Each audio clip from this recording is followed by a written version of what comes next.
Hola, perdona, estoy un poco confundido. Estoy muy feliz de verte en el canal y tú suscríbete, dale like y no olvides escribir comentario, que disfrutes del video. Me desperté, preparé mi café y abrí el correo electrónico.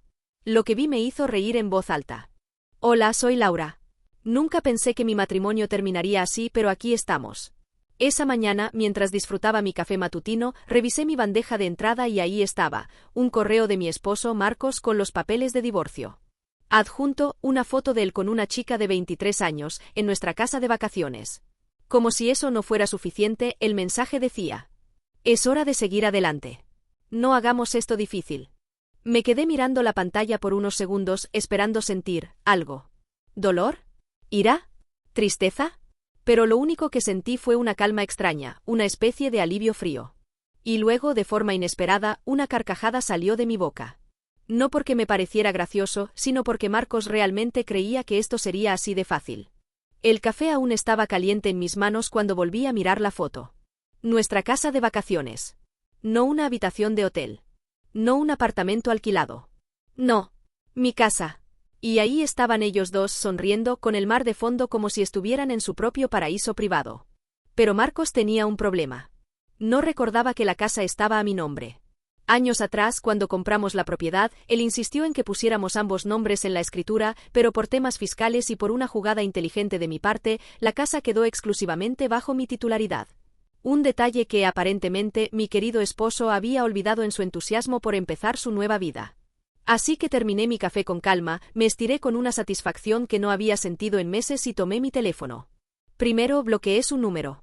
Luego su correo electrónico. Si quería hablar conmigo, iba a tener que esforzarse. Pero esto era solo el comienzo. Durante los primeros minutos después de bloquearlo, me quedé simplemente disfrutando del silencio.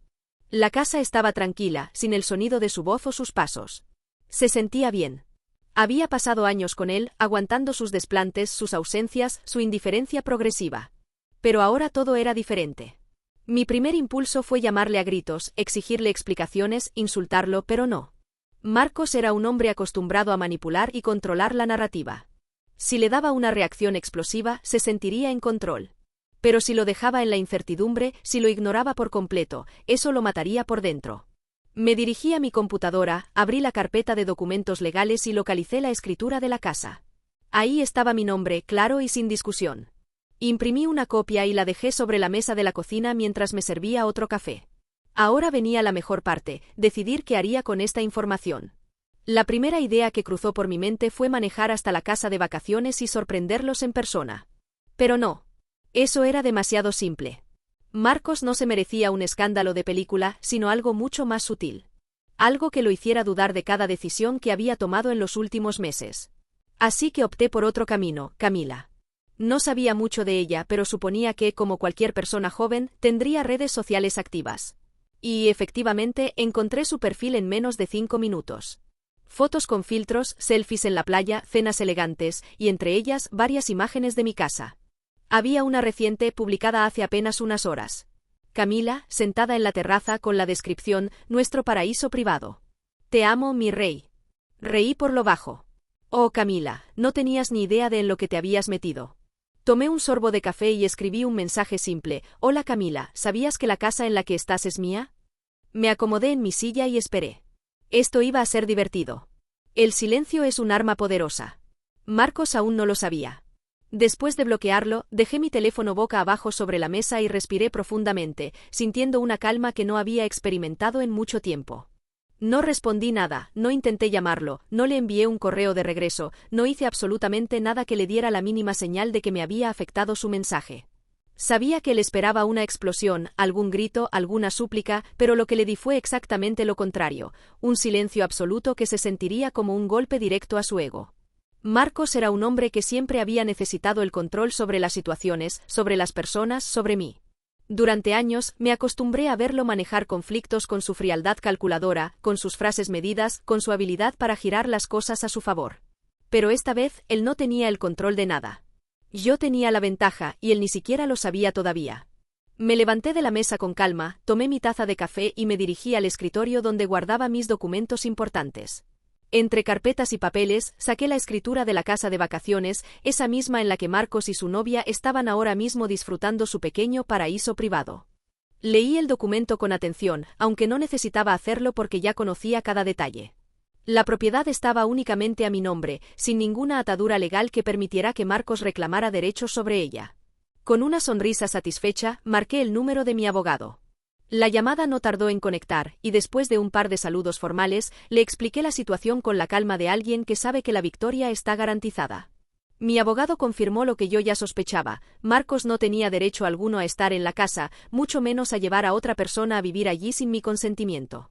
Si quieres, podemos iniciar un proceso de desalojo inmediatamente, me dijo con tono profesional pero con un evidente matiz de diversión en la voz. Quiero hacerlo, respondí sin dudarlo. Pero primero, quiero divertirme un poco. Guardé la documentación de nuevo y volví a la mesa, tomando mi teléfono para ver si había algún mensaje nuevo. No me sorprendió encontrar varias notificaciones de números desconocidos, mensajes cortos que claramente venían de Marcos intentando desesperadamente comunicarse conmigo. Laura, tenemos que hablar. No hagas esto más difícil. Deja de actuar de esta manera. Sé razonable. Al menos dime qué quieres. No puedes ignorarme así. No respondí. Solo observé la pantalla por unos segundos y luego volví a dejar el teléfono boca abajo. Que se ahogue en su propia incertidumbre. Imaginé a Marcos revisando su celular cada 5 minutos, esperando mi respuesta, maldiciendo en voz baja al ver que sus mensajes quedaban en visto sin respuesta alguna. Seguro intentó llamarme varias veces antes de darse cuenta de que lo había bloqueado. Conociéndolo, debió haber pasado por todas las emociones posibles en cuestión de horas: molestia, incredulidad, frustración, quizás incluso un poco de miedo. Sabía que lo estaba volviendo loco, y eso me daba un placer que no podía describir. Mientras tanto, yo estaba demasiado ocupada planeando mi próximo movimiento. Ya no se trataba solo de recuperar mi casa, sino de hacer que Marcos entendiera, de la forma más dolorosa posible, que había cometido el peor error de su vida. Miré la pantalla de mi laptop y volví a abrir el perfil de Camila. Todavía no había respondido a mi mensaje, pero eso era esperable. Probablemente estaba disfrutando su día en mi casa sin preocuparse por nada. Tal vez pensaba que Marcos tenía todo bajo control, que este era solo un trámite simple, una formalidad sin importancia. Pero pronto, muy pronto, descubriría que no era así. Apoyé la cabeza en el respaldo de la silla y suspiré con satisfacción. El silencio es un arma poderosa, pero el momento de atacar se acercaba. Había una persona más en esta historia, y no tenía idea de lo que venía. La mañana siguiente transcurrió con una calma casi irreal, como si el universo estuviera tomándose un respiro antes de la tormenta que inevitablemente se avecinaba. Me desperté temprano, me preparé un café y revisé mi teléfono, encontrando exactamente lo que esperaba: más intentos de contacto de números desconocidos, más mensajes desesperados de Marcos, más oportunidades para ignorarlo con el placer de quien sabe que tiene la última palabra. Me acomodé en la silla, abrí mi computadora y decidí dedicar un rato a investigar un poco más sobre la nueva novia de mi exmarido. No tardé mucho en encontrar lo que buscaba, porque en la era digital, las personas dejan rastros de su vida con una facilidad casi absurda. Camila tenía un perfil público y muy activo, repleto de fotografías cuidadosamente editadas, sonrisas ensayadas y descripciones que rebosaban cursilería. Lo que más me llamó la atención fue una publicación reciente, una imagen de ella sentada en la terraza con una copa de vino en la mano, mirando el atardecer como si estuviera en su propio reino. Debajo, un texto que leí varias veces con incredulidad antes de soltar una risa amarga: nuestro paraíso privado. Te amo, mi rey. Respiré hondo y cerré los ojos por un momento, sintiendo como la rabia quería abrirse paso en mi interior, como la indignación intentaba apoderarse de mi paciencia, como la idea de conducir hasta mi casa de vacaciones y sacar a esa niña de los cabellos me resultaba cada vez más tentadora. Pero no, esa reacción era demasiado predecible, demasiado sencilla, demasiado impulsiva. No podía odiarla, al menos no todavía. Tenía 23 años, apenas una niña, probablemente sin la menor idea de que su rey aún estaba casado con su reina, sin la más mínima sospecha de que ese paraíso privado en el que estaba viviendo con tanta felicidad no le pertenecía ni a ella ni a Marcos. Tal vez, en su ingenuidad, realmente creía que él era un hombre libre, un romántico sin ataduras que había encontrado en ella una nueva oportunidad para amar. Decidí hacer algo generoso. O al menos, lo que podría considerarse como un acto de bondad si lo mirabas desde la perspectiva adecuada. Escribí un mensaje corto pero contundente, sin rodeos, sin adornos, sin indirectas. Hola Camila, ¿sabías que la casa en la que estás es mía? Lo envié y dejé el teléfono sobre la mesa, sin prisa, sin ansiedad, sin expectativa inmediata. Sabía que lo había leído porque la notificación apareció enseguida, pero no respondió de inmediato, lo que significaba que probablemente estaba confundida, que tal vez estaba llamando a Marcos en ese preciso instante, que en su cabeza ahora se estaba formando la primera grieta de duda que pronto se convertiría en un terremoto. El tiempo pasó, y con cada minuto que transcurría sin respuesta, más segura estaba de que mi mensaje había causado exactamente el efecto que buscaba. Me imaginé la escena con claridad, Camila, sosteniendo el teléfono con el ceño fruncido, preguntándose si se trataba de algún tipo de broma, revisando los mensajes anteriores en busca de alguna pista, sintiendo como su confianza en Marcos comenzaba a tambalearse lentamente. No tardó demasiado en responder. Un mensaje corto, directo, sin rastro de la seguridad con la que escribía en sus publicaciones públicas. ¿Qué? Sonreí, porque esa sola palabra contenía todo lo que necesitaba saber. Contenía confusión, contaba con un atisbo de miedo, con una sombra de duda que no tardaría en convertirse en algo mucho más grande. Decidí no darle todas las respuestas de inmediato, porque la información, cuando se administra con paciencia y precisión, puede convertirse en un arma mucho más letal que cualquier confrontación directa. Le envié una imagen del documento de propiedad, con mi nombre claramente visible en el título, y un mensaje corto que sellaría su destino. Deberías preguntarle a Marcos por la verdad. Apagué la pantalla y crucé los brazos sobre el pecho, sabiendo que ahora solo quedaba esperar. La primera pieza del dominó había caído, y no había nada que pudiera detener la reacción en cadena que estaba a punto de desatarse. Un solo mensaje puede destruir un castillo de mentiras. El mensaje de Camila llegó después de un par de horas de completo silencio, lo que me indicó que no había ignorado lo que le envié, sino que probablemente había pasado todo ese tiempo en una batalla interna entre la incredulidad y el miedo. La palabra que escribió, un simple «¿qué?», llevaba consigo toda la confusión que necesitaba para confirmar que ella no sabía absolutamente nada. Esa chica realmente creía que estaba viviendo una historia de amor perfecta, completamente ajena a la mentira en la que Marcos la había envuelto. Sabía que si le soltaba toda la verdad de golpe, su reacción podría ser impredecible, así que prefería administrarla en pequeñas dosis, con la precisión quirúrgica de quien sabe que el golpe será mucho más efectivo si se entrega en los momentos adecuados. Le envié una imagen del título de propiedad de la casa, asegurándome de que mi nombre se viera claramente en el documento, seguido de un mensaje simple pero letal: deberías preguntarle a Marcos por la verdad. Me imaginé el caos que se desataría en el instante en que leyera esas palabras, la forma en que sus manos probablemente temblarían al sostener el teléfono, la manera en que su rostro pasaría del desconcierto a la desconfianza en cuestión de segundos.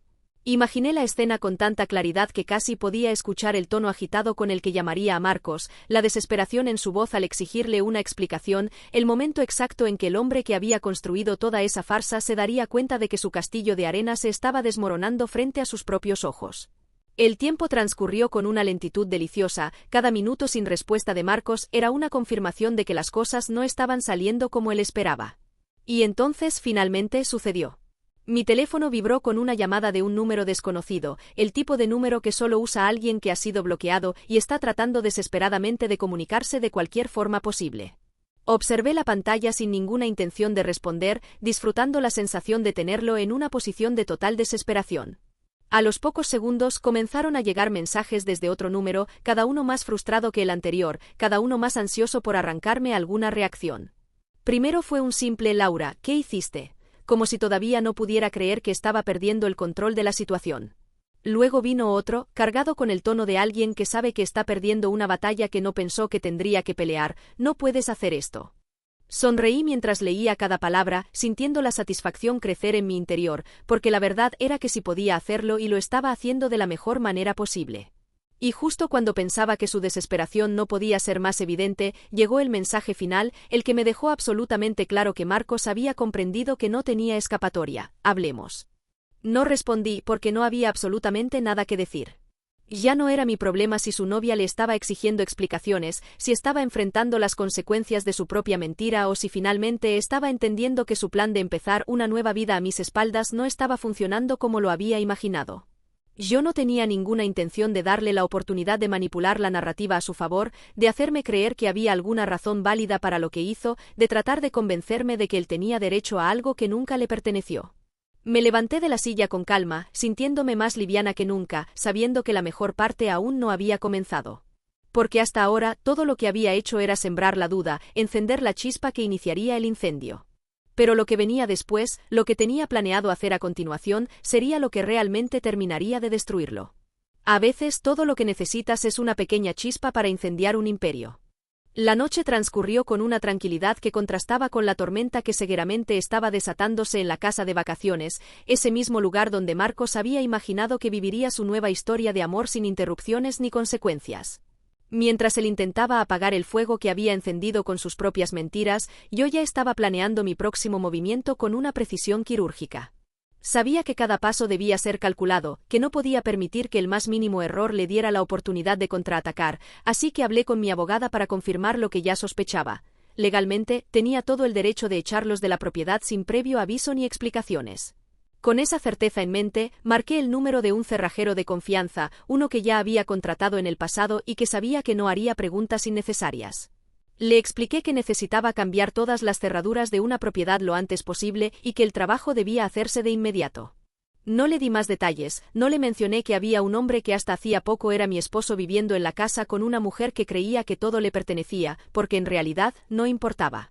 Lo único relevante era que cuando Marcos intentara abrir la puerta al día siguiente, su llave ya no serviría y se daría cuenta de la peor manera posible que su pequeño paraíso se había convertido en su infierno personal. Al día siguiente, me imaginé la escena con absoluta claridad, como si pudiera verla a través de una pantalla en tiempo real. Marcos y Camila regresando de la playa después de una mañana de sol y mar, quizás tomados de la mano, tal vez intercambiando sonrisas ajenas a lo que estaba a punto de suceder. Camila seguramente aún tenía algunas dudas después de mi mensaje del día anterior, pero Marcos, con su capacidad para manipular, debió haberla convencido de que todo estaba bajo control, de que yo solo estaba siendo difícil o exagerada, de que no había nada de qué preocuparse porque él sabía manejar la situación. Pero entonces, cuando llegaron a la puerta y él metió la llave en la cerradura, se encontraron con la primera señal de que las cosas no eran como él le había prometido. La llave no giró. Lo intentó una vez, lo intentó 2 veces, con la seguridad cada vez más resquebrajada, con la incomodidad creciendo en su pecho, con la presión de los ojos de Camila clavados en él mientras su confianza se desmoronaba poco a poco. Seguramente intentó mantener la calma, haciendo un chiste sobre cómo a veces las cerraduras se atascan, tratando de empujar la puerta con la esperanza absurda de que solo necesitaba más fuerza, buscando en sus bolsillos como si el problema fuera la llave equivocada y no el hecho de que ya no tenía ningún derecho de estar ahí. Camila debió haber sido la primera en notar el cartel pegado en la puerta, ese pedazo de papel impreso que convertía su paraíso privado en un territorio completamente prohibido. Me imaginé su voz temblorosa llamando a Marcos, señalando con el dedo el mensaje que había escrito con tanto placer la noche anterior, uno que no dejaba espacio para interpretaciones erróneas ni falsas esperanzas. Propiedad privada. El acceso no autorizado será considerado como allanamiento de morada. El impacto debió haber sido inmediato, una explosión silenciosa que desmoronó toda la seguridad que Marcos había tratado de mantener hasta ese momento. Camila seguramente lo miró con una mezcla de incredulidad y enojo, exigiendo respuestas, pidiéndole explicaciones, preguntándose si había sido lo suficientemente estúpida como para confiar en un hombre que le había vendido una mentira tan grande que ahora se veía reflejada en ese papel pegado en la puerta que, de un momento a otro, ya no era su puerta. Marcos, en cambio, debió haber sentido algo completamente diferente. La rabia contenida de alguien que acaba de perder el control absoluto, la impotencia de darse cuenta de que, por primera vez, yo iba 3 pasos adelante y él no tenía manera de alcanzarme. Su única opción en ese momento debió haber sido sacar su teléfono y llamarme con la desesperación de quien sabe que está perdiendo una batalla que no puede permitirse perder. Pero yo, como siempre, no respondí. Marcos no iba a rendirse tan fácil, pero yo tampoco. Pasaron varias horas de un silencio absoluto en el que imaginé que Marcos estaba tratando de encontrar alguna manera de arreglar el desastre en el que se había metido. Seguramente había intentado calmar a Camila, explicándole con la seguridad de siempre que todo tenía una solución, que solo se trataba de un malentendido, que yo estaba exagerando las cosas porque no podía aceptar que él había seguido adelante con su vida. Pero ella, después de ver con sus propios ojos que no podían entrar a la casa, probablemente ya no estaba dispuesta a creer en sus excusas. Quizás intentó sugerirle que buscaran otro lugar donde quedarse, que alquilaran un hotel por un tiempo, pero lo conocía lo suficiente como para saber que su orgullo no se lo permitiría. Finalmente, mi teléfono sonó con un número desconocido, y aunque sabía perfectamente quién era, decidí contestar con la calma de quien tiene todo el poder en la situación. Laura, esto es ridículo. Tenemos que hablar. Escuché su voz con atención, analizando cada palabra, cada matiz de su tono, buscando el menor rastro de desesperación que me confirmara que, por primera vez en años, Marcos estaba perdiendo el control. No veo que hay que hablar, Marcos.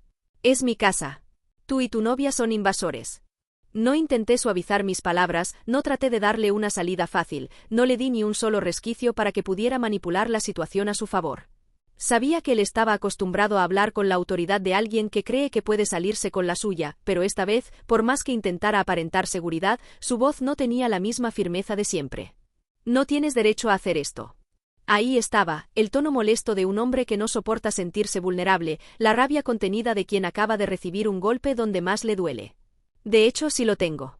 Pregunta a mi abogada.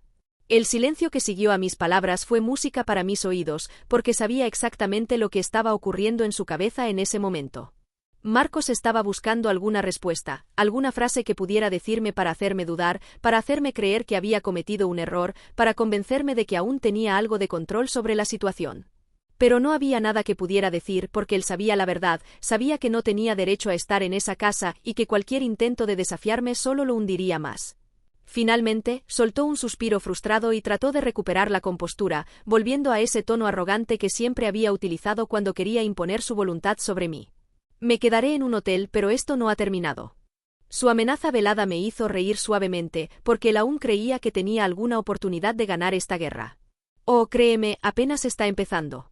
Colgué antes de darle la oportunidad de responder, sabiendo que dejarlo con la incertidumbre sería la mejor forma de hacerlo sentir impotente. Me imaginé su expresión de furia al ver la llamada cortada, su frustración al darse cuenta de que ya no tenía ningún control sobre mí ni sobre la situación, su desesperación al entender que esta vez no sería tan fácil deshacerse de las consecuencias de sus actos.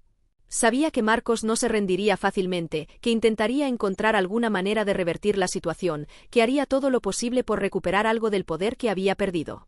Pero lo que él no sabía era que yo ya estaba preparada para todo, que cada movimiento suyo solo me daría más razones para seguir adelante con mi plan, que esta historia estaba lejos de terminar, y que el golpe final aún estaba por llegar. Si quieres jugar sucio, asegúrate de no dejar pruebas. Después de colgar la llamada con Marcos, me quedé observando la pantalla de mi teléfono durante unos segundos, disfrutando la sensación de haberlo dejado sin respuestas y sin opciones. Sabía que no se rendiría tan fácilmente, que su orgullo herido lo obligaría a intentar recuperar el control de la situación, que haría lo imposible por encontrar una forma de hacerme pagar por lo que él consideraba una traición. Pero lo que Marcos no entendía era que esta vez no tenía ninguna posibilidad de ganar, porque cada paso que había dado en su traición solo le había cavado un hoyo más profundo del que no podría salir. Me dirigí a mi computadora y abrí la página de nuestro banco, sintiendo un presentimiento incómodo que hasta ese momento no había querido explorar. Aunque ya habíamos estado distanciados durante meses antes de que me enviara los papeles de divorcio, todavía compartíamos algunas cuentas conjuntas, principalmente aquellas que habíamos abierto para gastos de la casa y algunas inversiones. Hasta donde yo sabía, Marcos no tenía acceso total a los fondos sin mi autorización, pero si algo había aprendido a lo largo de los años era que nunca debía subestimar su capacidad para jugar sucio cuando las cosas no salían como él quería. Cuando revisé los movimientos bancarios de los últimos días, mi estómago se tensó al ver una transacción que no había autorizado, una transferencia de una suma considerable de dinero retirada de nuestra cuenta compartida justo unos días antes de que me enviara el correo con los papeles de divorcio. No solo había tenido la desfachatez de engañarme con una mujer más joven y meterse en mi casa, sino que además había intentado llevarse una parte de mi dinero como si fuera algún tipo de pago por su nueva vida. Me recargué en el respaldo de la silla, sintiendo una mezcla de rabia y satisfacción al darme cuenta de que acababa de encontrar la prueba que necesitaba para hundirlo definitivamente. Marcos había cometido un error garrafal al pensar que yo no revisaría las cuentas, que simplemente firmaría los papeles sin hacer preguntas, que aceptaría su partida sin examinar cada detalle de lo que había dejado atrás. Pero yo nunca había sido una mujer ingenua, y si él creía que podía robarme sin consecuencias, estaba a punto de recibir una lección que jamás olvidaría. Sin perder más tiempo, marqué el número de mi abogada y le expliqué con calma lo que había descubierto, asegurándome de enfatizar cada cifra, cada fecha, cada detalle que demostraba que Marcos había retirado ese dinero de manera deliberada antes de pedirme el divorcio. «Esto es serio, Laura», dijo mi abogada después de unos segundos de silencio. «Si aún están legalmente casados, este movimiento puede ser considerado fraude financiero. Podemos denunciarlo y te aseguro que no le va a gustar lo que viene». No tuve que pensarlo ni un segundo. Con toda la frialdad que había cultivado desde el día en que leí ese correo con su fotografía junto a Camila en mi casa, respondí con firmeza. «Denúncialo». 2 días después mi teléfono sonó con un número desconocido, pero esta vez no era Marcos. Cuando respondí, una voz masculina con un tono ensayadamente profesional se presentó como el abogado de mi todavía esposo. Señora Laura, soy el representante legal de Marcos. Necesitamos hablar sobre una situación urgente que ha surgido en relación con la denuncia financiera que presentó contra mi cliente. Pude notar la incomodidad en su voz, la tensión disfrazada de cortesía, la manera en que intentaba sonar tranquilo a pesar de saber que su cliente estaba en problemas. Sonreí para mí misma antes de responder, con la seguridad de quien sabe que tiene la ventaja en una partida que el otro ya ha perdido. No hay nada que hablar, abogado. Todo lo que tenga que decir, dígaselo a mi representante legal. Marcos estaba en problemas y esta vez no había nada que pudiera hacer para salir de ellos. A veces las traiciones se pagan con traiciones. Había pasado solo un día desde que presenté la denuncia contra Marcos por el retiro fraudulento de dinero, y aunque sabía que esto lo pondría en una posición complicada, no esperaba recibir una reacción inmediata desde otro frente completamente inesperado. Lo último que imaginé fue que la persona que podría darme la última pieza de evidencia para acabar con él no sería un abogado, ni un juez, ni siquiera mi abogada, sino la misma mujer con la que había decidido reemplazarme. No sabía exactamente qué le había dicho Marcos a Camila para tratar de calmarla después del desastre en la casa de vacaciones, pero estaba claro que no había funcionado. Quizás intentó convencerla de que yo estaba exagerando, de que todo era un problema legal que resolvería pronto, de que no tenía de qué preocuparse porque él, como siempre, tenía la situación bajo control. Pero la diferencia esta vez era que Marcos ya no tenía el poder de manipular los eventos a su conveniencia, ya no era el hombre que podía prometer soluciones cuando la verdad era que el piso bajo sus pies se estaba desmoronando. Cuando recibí el mensaje de Camila, tuve que leerlo 2 veces para asegurarme de que estaba viendo bien, porque no esperaba que la traición se volteara contra él de una forma tan irónica y perfecta.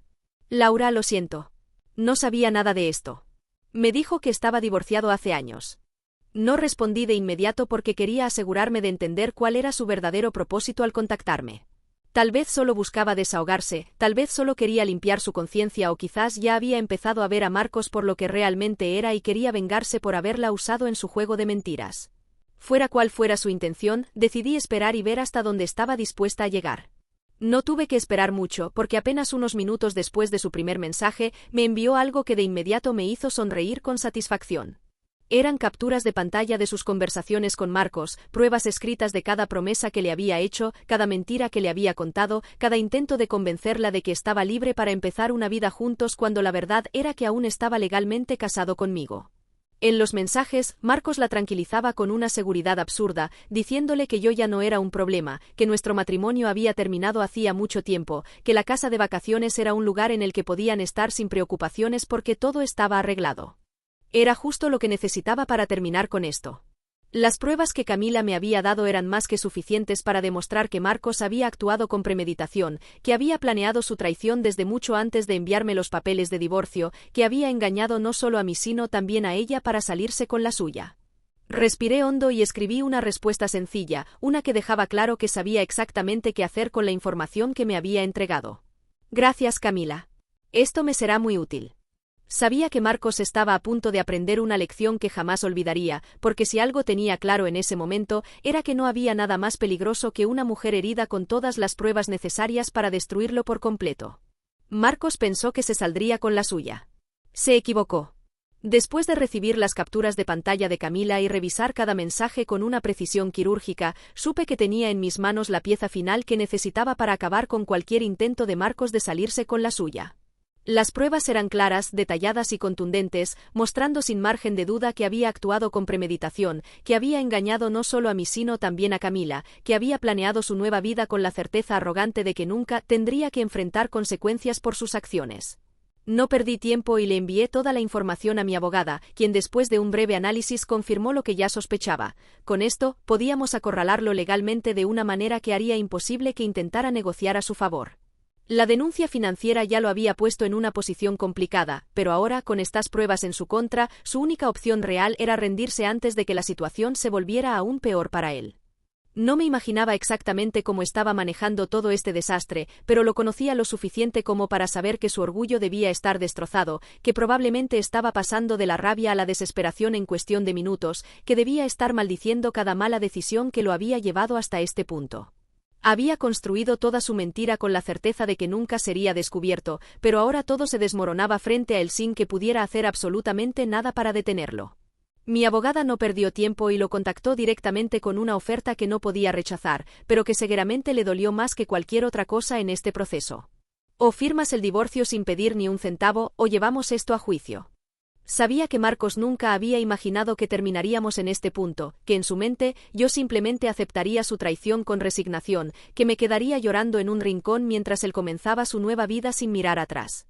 Lo que nunca previó fue que sería yo quien dictaría las reglas de su caída, que cada decisión que había tomado en su contra se había convertido en un golpe certero a su seguridad, que ahora no tenía más opción que aceptar su derrota sin condiciones ni excusas. 3 días después, recibí los papeles firmados, sin notas adicionales, sin intentos de explicación, sin una última palabra de despedida. Lo único que me quedaba de Marcos era su firma al final de un documento que confirmaba que todo había terminado, que ya no tenía poder sobre mí, que su castillo de mentiras finalmente se había reducido a cenizas. Respiré hondo mientras sostenía los papeles en mis manos, sintiendo una ligereza que no había experimentado en mucho tiempo. No sentí tristeza, ni nostalgia, ni la más mínima duda sobre lo que había hecho. Solo sentí la satisfacción de saber que esta vez, la que ganó fui yo. Brindé con una copa de vino en mi casa, disfrutando mi victoria. Los últimos días habían sido un torbellino de movimientos calculados, de jugadas precisas que había llevado a cabo con una frialdad que jamás pensé que tenía dentro de mí. No fue necesario levantar la voz, no hubo necesidad de caer en discusiones interminables, no tuve que suplicarle nada a nadie porque, al final del día, la verdad fue mi mejor arma y el tiempo se encargó de hacer el resto. Marcos perdió su batalla de la manera más humillante posible, no porque alguien lo haya destruido con un arrebato de ira o porque haya tenido que enfrentarse a un escándalo público, sino porque vio cómo su mundo se derrumbaba lenta e inevitablemente sin que pudiera hacer absolutamente nada para evitarlo. Firmó los papeles de divorcio sin obtener ni un centavo, se vio obligado a lidiar con un problema legal por el dinero que intentó robarme y, para colmo, perdió a la mujer por la que había arriesgado todo. Camila, después de enterarse de toda la verdad y de ver con sus propios ojos la manera en que Marcos le había mentido descaradamente, lo dejó sin miramientos, sin siquiera darle la oportunidad de justificarse, sin una despedida dramática que le permitiera aferrarse a la idea de que tal vez podría arreglar las cosas. No sé exactamente qué le dijo en su última conversación, pero me gusta imaginar que le entregó un poco de su propio veneno, que le hizo sentir por unos instantes el mismo abandono que él planeó para mí. Y yo, me quedé con la casa, el dinero y mi tranquilidad. No hubo lágrimas cuando todo terminó, no hubo sensación de vacío ni una sola duda sobre si había hecho lo correcto. Mientras sostenía la copa de vino en mi mano, observando la luz del atardecer filtrarse por las ventanas de mi casa, sentí por primera vez en mucho tiempo la certeza de que todo estaba en su lugar, de que cada cosa había caído exactamente donde debía estar. Aprendí que la venganza no siempre es gritos y peleas, que no siempre se trata de devolver el daño con la misma intensidad, que a veces la forma más devastadora de ganar es simplemente dejar que la otra persona se destruya sola. A veces, la mejor respuesta no es un enfrentamiento explosivo ni una batalla de insultos, sino el simple acto de tomar tu café, bloquear un número y ver cómo todo se derrumba solo. Y vaya que fue un espectáculo hermoso.